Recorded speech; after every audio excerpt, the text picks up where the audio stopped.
Your flight is now ready for boarding.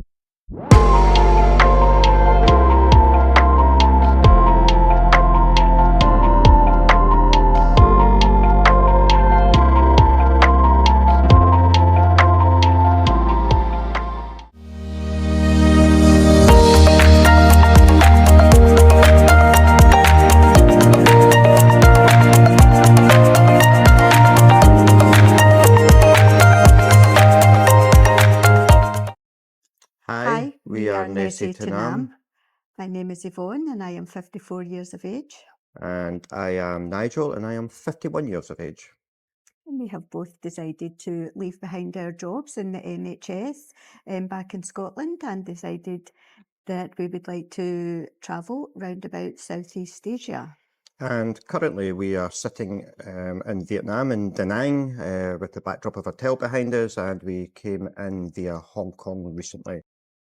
So, Nigel, why did we leave the UK? What made us question life in the UK? I'll let you answer that. Okay, I think simply it came down to cost of living. Not that we were struggling, but we're definitely seeing a reduction in our work-life balance and an increase in the cost of living over the last couple of years, especially over the last year. Increase in fuel costs, increase in food costs, higher taxation. We just weren't seeing as much for our money as we used to. Although we wouldn't say we're struggling per se, our work-life balance was definitely reducing. It starts making you question why you're working all these hours, we worked shifts, so we didn't see one another very often, and then when you do see each other, you want to be able to go and enjoy yourself. And we were starting to actually question spending for the first time in a long time. Like, can we afford to do this, or what would the impact of spending be because of all our other costs going up? And I think it was also having an effect on, well, our work-life balance was having an effect on our mental health, and I think the weather was historically had an effect on our physical health, and so when you start combining all that together, you start really questioning, is there something better? So, Yvonne, what do you feel we were walking away from and keeping that to things that are affecting our life in a negative way? Mine was probably down to work stress, working in a stressful job. I was an emergency call handler with the NHS, working late hours into the early hours of the morning did take an impact in your mental health and stresses of each day. It kind of ground you down a bit. So that was more a reason for me. The stress was more my biggest thing that I was walking away from to give myself a better quality of life. Okay. I think work stress played a part in my decision as well. I was frontline ambulance crew working for the emergency services. Stressful job, and you see things that sometimes you don't want to see, and sometimes you do bring your work home. It's difficult to leave it at the door. My mental health, I didn't really have a problem with it up till recently, and then I noticed I was starting to have problems with my mental health. It's one of those things that a lot of people don't like to admit to, and I think I hid it for a while. And also physical health. I suffer from psoriatic arthritis and psoriasis. I was having to take injections to keep that under control. And I know when I go on holiday, everything improves with a warmer climate. And did I want to keep taking these injections the rest of my life, because they do have quite dramatic side effects. So yeah, between that, the cost of living and the work-life balance really was a sort of culminating thing, and really questioning, should we walk away from the UK? Nigel. So I'd like to ask you, why are we taking this risk? People are asking, why choose uncertainty over comfort? Because life is short, and why not? That might sound a bit blasé, but I don't want to get to an age or a physical condition where I look back on my life and say, I wish I'd done this, I wish I'd done that. A lot of people wait till normal retirement age to then look at living abroad or going on more holidays, but a lot of people get to normal retirement age and unfortunately are either in a physical condition that they can't do it, or sometimes they pass away not long after retirement. So why not do it when you're still young enough? 50s is still youngish by modern times, but it gives you your health. We're in generally good health. We've also got health problems, but in generally we're good health. We're both mobile, so it makes sense to do it now, even if that reduces, well, what would have been a reduction in quality of life back home in retirement, but in a lower cost of living country, then hopefully we can manage that. And what do you think? Yeah, no, I agree with that. As you said, life is short, and while we do have our physical health, why wouldn't we get up and go? And while we have that option and we're health behind us and don't want to leave things to their too late, and we can't physically do it because nobody knows what's round the corner.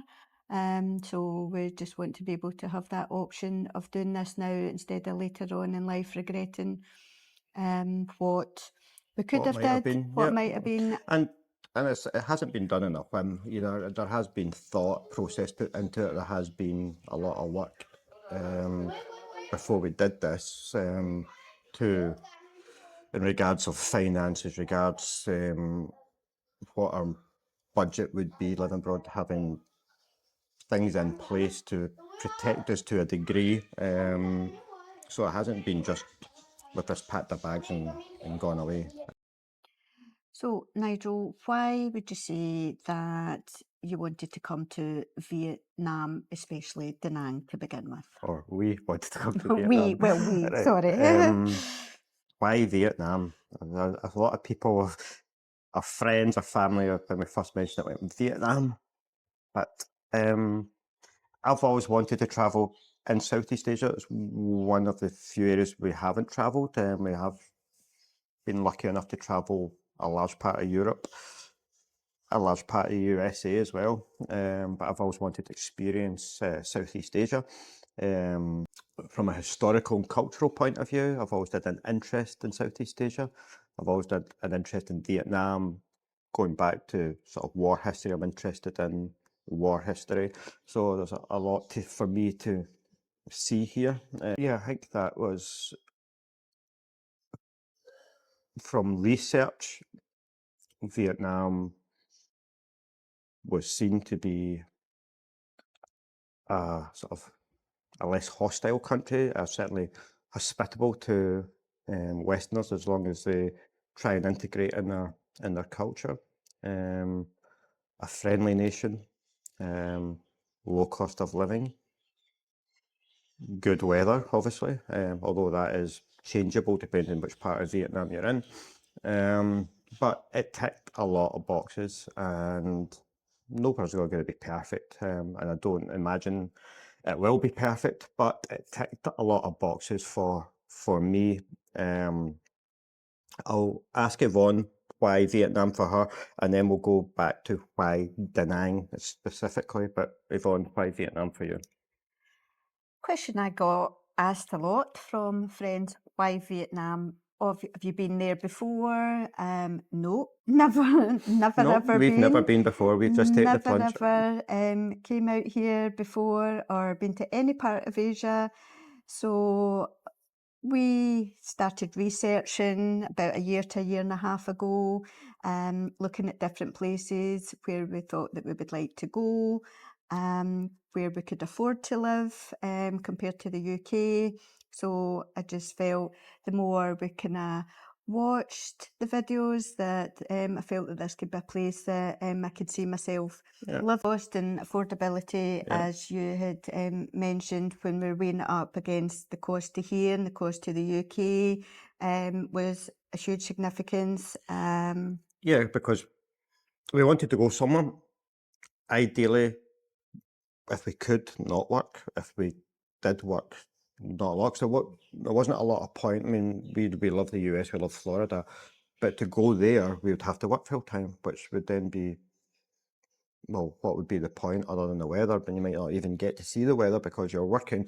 So we wanted a country where the cost of living was low enough to justify moving, that we either could not work for a number of years, or if we did have to supplement our income, it would be a few hours a week, certainly not a full-time thing. We wanted the flexibility of not working a little bit, rather than having been forced to work full-time Having that to option. to have Having the the options. option, Yeah. Mm-hmm. And from that point of view, Vietnam ticked that box. Why denying, or why denying, as I got asked many times from friends, again through research. Denying is central. It's on the coast for a good part of the year. It's warm, not just warm, hot. It's seen as a soft landing for Westerners because it does have that diverse mix of West and East. You'll find Western food, you'll find Eastern food, you'll find a higher proportion of people speak English compared to further south or further north in Vietnam. So from that point of view, especially for Yvonne, coming to a completely new, not just country, a complete new culture, it makes it a softer landing to transition from west to east.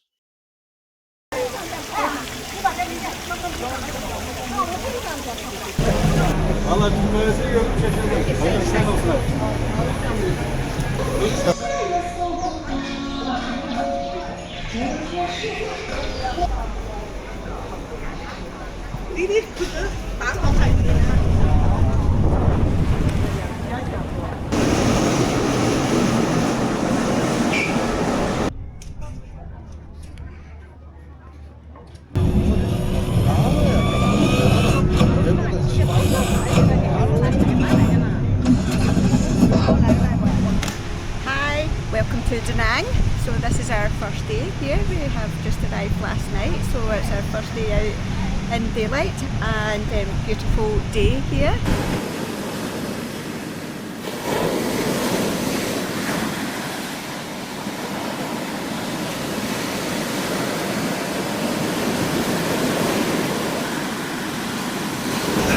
Cheers! So let's Cheers. have a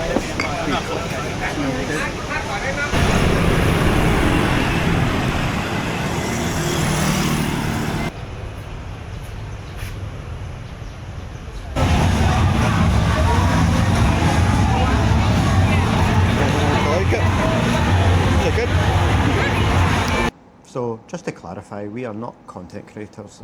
This is our very first video, very first time using this video equipment properly, documenting our journey here in Vietnam, primarily for our families, just more as a reference so they can see what we are seeing. But if you have watched this video and you're not a family member and you're liked what you saw, or you're interested in what we do in the future, then we would love for you to subscribe to us, hit that subscribe button, and if you like the content, give us a wee like. It'll just give us that motivation just to keep doing these videos. Thank you very much for watching. Thank you. Thank you.